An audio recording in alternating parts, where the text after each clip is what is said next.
Doctor Zahidul বারী এত দ্রুত পাশা পাল্টে যাবে এটা কি আপনাদের মতো ইউনুস সমর্থকরা ভাবতে পেরেছিলেন? পাশা কোথায় পাল্টে গেল? পাশা তো পাল্টে গেল ভারতে।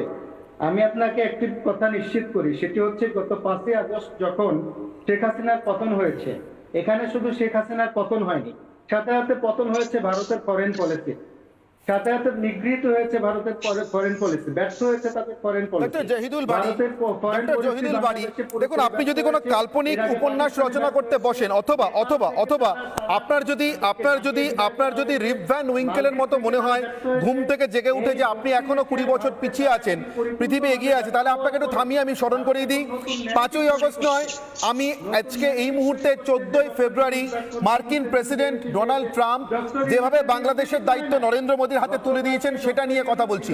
আপনার কানে কি ঢুকছে? ডক্টর জাহিদুল বারী, ঢুকছে কি কানে?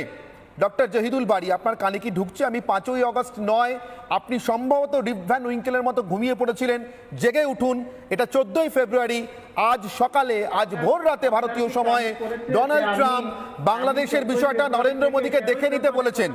আপনি ভারতের পররাষ্ট্রনীতি মুখ তমুক সব বলছিলেন হাবি জাবি, যেগুলো উপদেষ্টাদের আয়ত্তের মধ্যে থাকে না, মন্ত্রী লেভেলে হয়, ওগুলো আর নেই। একমাত্র একটাই প্রশ্ন ডক্টর জাহিদুল বারী, আপনার কাছে আমার প্রশ্ন, ইউনুস পালাচ্ছেন কবে? জনাব ডক্টর ইউনুস স্যার, তিনি ইউএই থেকে ইলন মাস্কের সাথে সরাসরি ভিডিও কলে কথা বলেছেন, ইলন মাস্কের সাথে কথা বলেছেন বাংলাদেশে নতুন স্যাটেলাইট আনার ব্যাপারে, বাংলাদেশে নতুন ব্যবসা বৃদ্ধির ব্যাপারে, এবং ইলন মাস্কের সাথে ছিলেন ডোনাল্ড ট্রাম্প।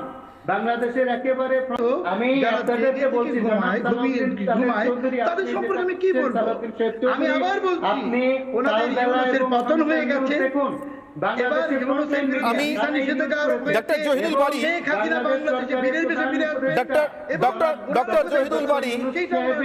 ডক্টর জাহিদুল